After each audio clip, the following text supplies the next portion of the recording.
Hey everyone, it's Chris here from Everyday Survival Gear, and today I bring you the Niwalker MM25MB. This is a fairly small, fairly light, 7,600 lumen. We'll call it, well, it is a Minimax. That's the name. Minimax is in the name, so we'll call it a little Minimax. Alright guys, first of all we'll go through what the light came with. The 25MB Minimax Niwalker. Came with the lanyard, the light itself obviously, this really nice looking sheath. The sheath's awesome actually.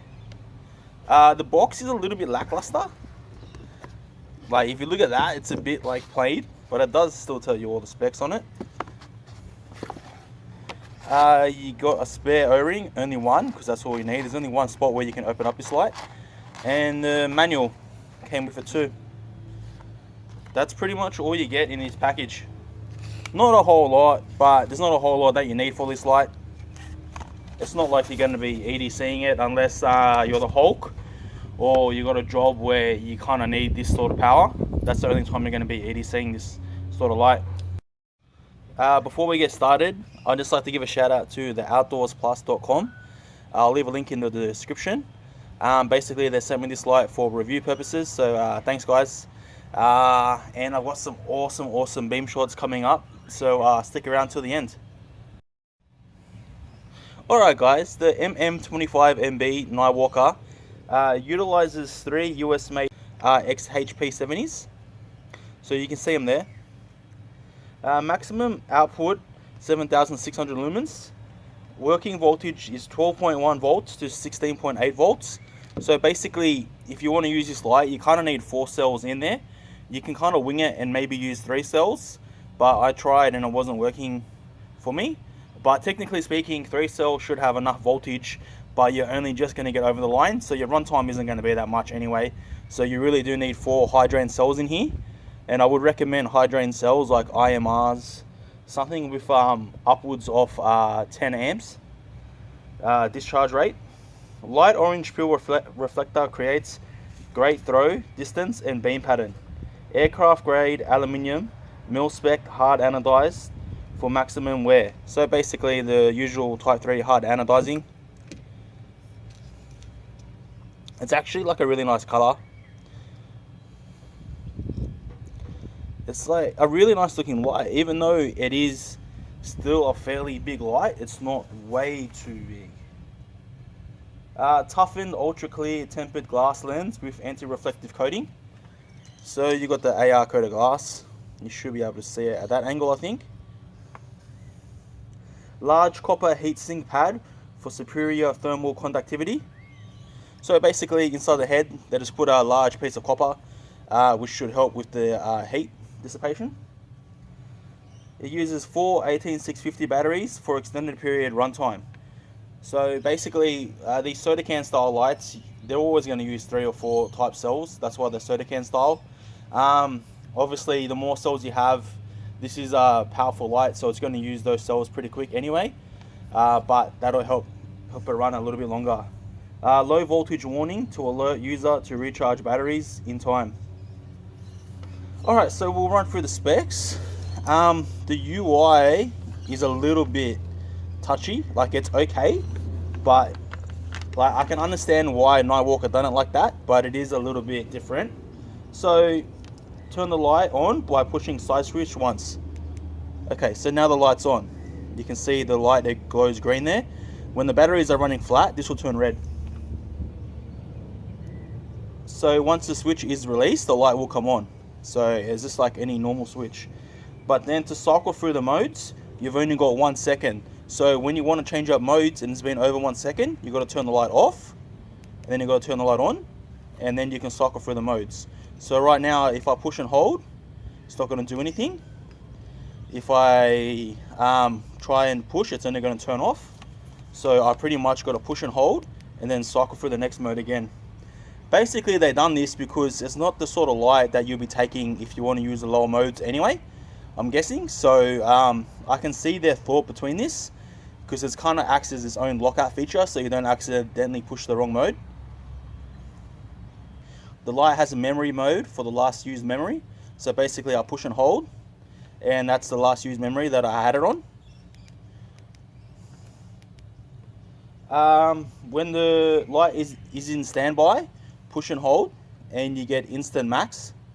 So this is a really awesome feature, because if you have this light like beside your bed table or something, all you got to do is push and hold it, and then you get max output straight away.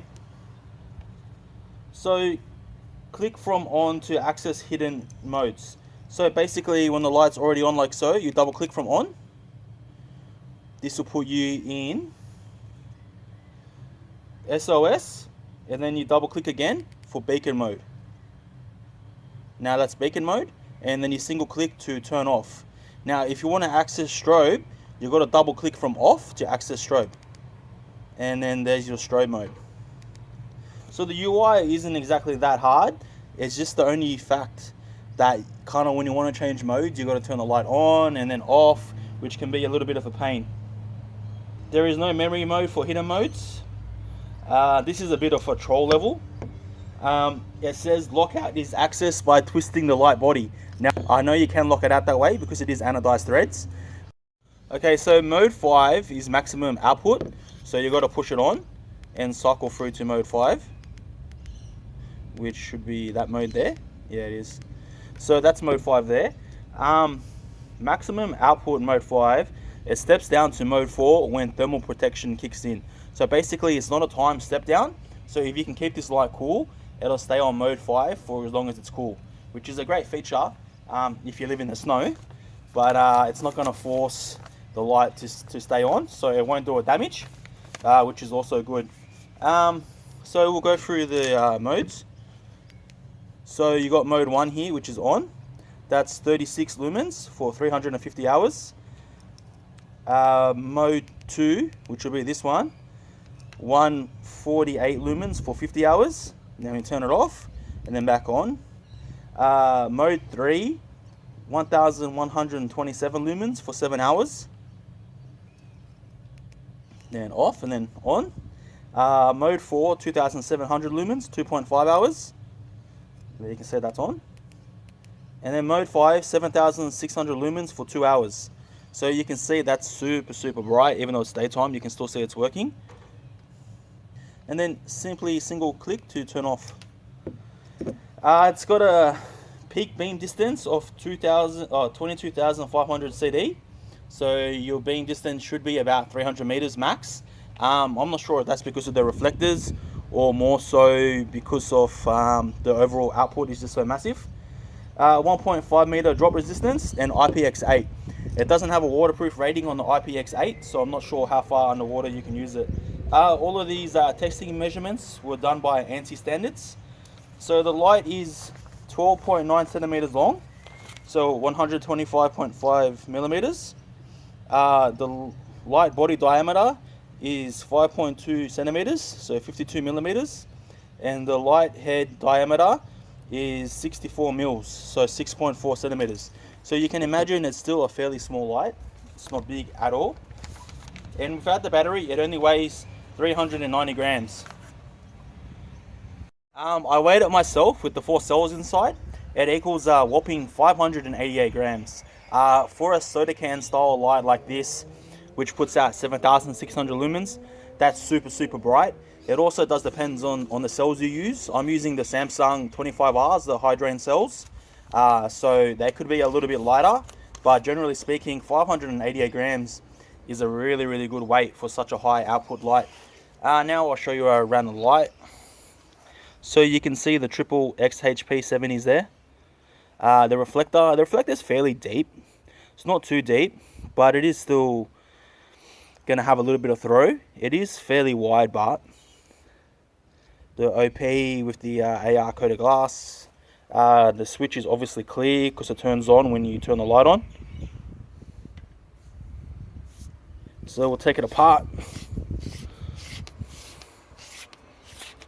It's got a single O-ring there. All the threads are very well cut, as you can see. You would be expecting that on a light like this. Nothing on the back end. Hope that you guys can see that. That's the bottom part of the light.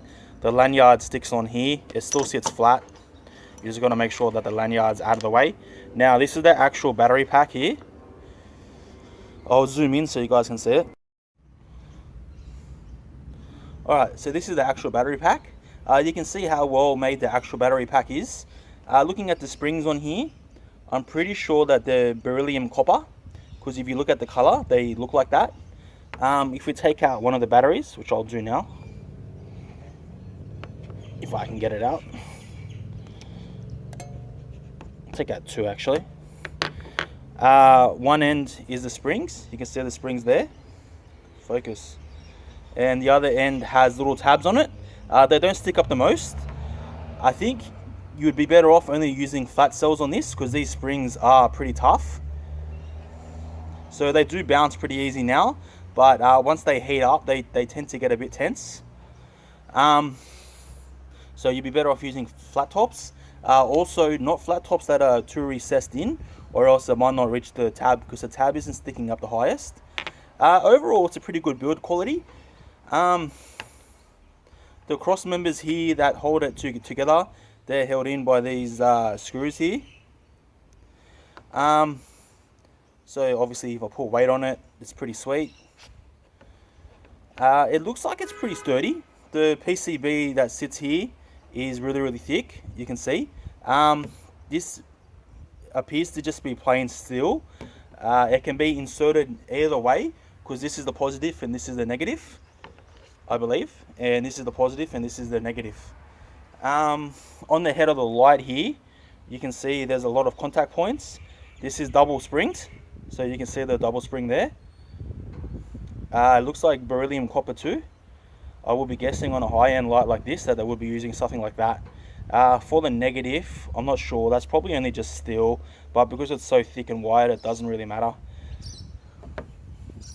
So pretty much, basically, that's the whole Niwalker 25MB. Now I've got actually some pretty good outdoor shots. We're going to go down to some World War II bunkers and have a little cruise around there. And I hope that you guys enjoy it. Alright guys, I'm on a fire trail to take you somewhere special. I've got the Niwalker 25MB here. I might just hit turbo so I can see ahead, and let's see what it does. How good's that? Like daytime, right? We'll walk with it for a minute. Whoa, we're stuck there. This is like a fire trail. I'll walk the K to get to the fire trail. Then to get where I'm going is 1.5 Ks. Usually I'll walk through the bush part, but seeing that like it's already dark, I kind of would rather just go the fire trail way. A little bit easier. Lights up like daytime, right? How good's that? For all the bugs that are attacking me. You know, the one time I didn't take a headlamp is the one time when I actually really need it. Alright guys, we're not actually at the spot yet, but this is along the way. It's another World War II bunker. We'll have a little cruise around. I don't really feel like jumping through the bushes just to get in. This is the Niwalker 25MB on its lowest mode. Mad echo. And then I got to walk through these damn bushes there. I just ran into a spider. Pretty funny. Let's cycle it up one mode. That's up the next mode, so this will be mode 2. Still bright, but you know, not as bright as obviously the highest mode.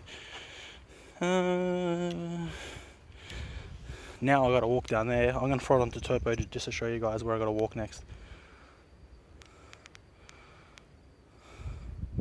Whoops. Holding it. That's turbo mode there, and I got to walk all the way down here. Well, let's get stuck into it. It's starting to get windy. Alright guys, I don't really want to piss off maritime services, so I kind of want to move down to the next bunker, but I'll show you this one first. They got a lighthouse here, so I kind of don't want to be fucking around here too much with such a bright light. Pardon my language. We'll cycle through the modes. Okay, so this will be the lowest mode. You can see it still does a really good job. Lights up enough. You can see inside there pretty decent. The UI means I kind of got to turn this light off to change to the next mode. So that's mode 2.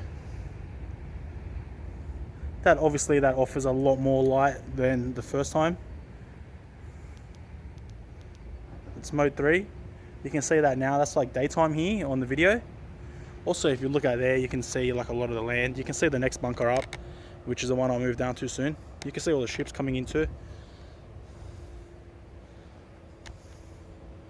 Yeah. These bunkers go underground actually, which I don't want to walk under there now because I'm by myself, but you can if you want to. Alright, so that'll be mode 4. More than enough light. That looks like daytime now. That looks awesome on the video. We'll kind of move around to the side a bit. Alright guys, from here on in, I'll try and just use the 2 highest modes. Next, I'll just put it on the highest mode itself. So off, and then we'll cycle through the modes. That there should be the highest mode. So obviously, being bunkers, you know, you kind of got to get in from the other side. They're properly like underground the whole way. There's a garrison there. Oh, you guys can't see that. That's a little garrison there. Let me see if I can put the camera over here.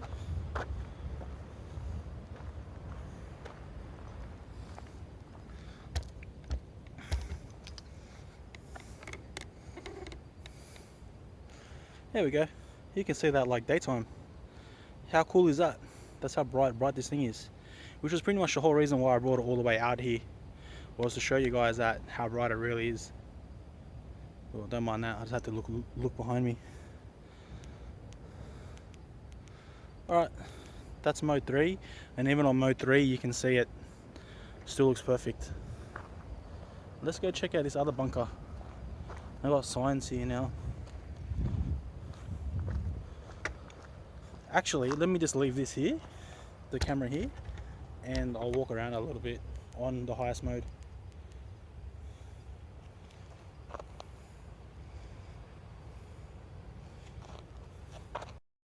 Alright guys, this is the Minimax 25MB Niwalker on mode 3, so I guess it's medium mode. I didn't really think this plan through because like we're inside here and it's too small to have it on the highest mode anyway now. So that was a bit stupid of me. But you can see everything. You can see the garrison there, so that would be where the gun would be mounted. That's cool. And up there is just ocean, obviously. Someone's been blowing up soda bulbs here. I used to do that when I was a kid. Where do you even buy soda bulbs? Alright guys, I'll turn the light off and I'll throw it on turbo mode and we'll have a quick spin around. Off, and I'll push and hold to go turbo mode, and there we go. Whoa, almost knocked my phone over. Alright guys, so this is turbo mode on the Minimax 25MB Niwalker. You can see just the awesome amount of light. Even if you look back up there. Let me get behind the camera. I'm kind of like on the edge of the rocks here, so I don't want to go too far off. And then I'm dead. Still on turbo. It doesn't look like it stepped down anything too serious, which is pretty good. That's awesome. It hasn't even stepped down yet. Look at how wide the beam is too. Goes all the way out there. And even though I'm pointing it this way, you can still see half the building.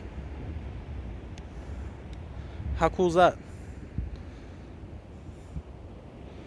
I'll move back a bit actually.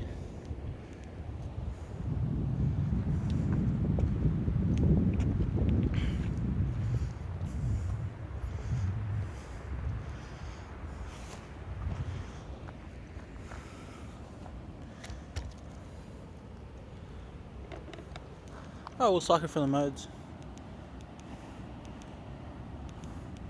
Actually, we'll cycle for the modes.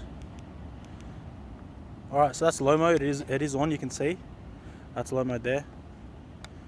Off. And then we'll go next mode up, mode 2. Next mode up, mode 3. Next mode up, mode 4. Which is still like about 3,000 lumens, I think, 2,700. Somewhere around there, but that's still an awesome amount of light. Then we go crazy, mode 5, like daytime. Bright as, right? It's awesome. I kind of don't want to disturb the boats that are out there. pictures. Too late now, I think. Yeah, hey guys, this walk is almost over. I've been so lazy lately that these walks kill me. This is the 3000 lumen mode. What it's 2600 or 3000. Yeah, for some reason the light's on it. I've been having one or two of these cells that's draining faster than the others. I'll have to look into this. So I'm not sure. At least here there's a bit of a path, these cobblestone things. Now I'm pretty much on the road.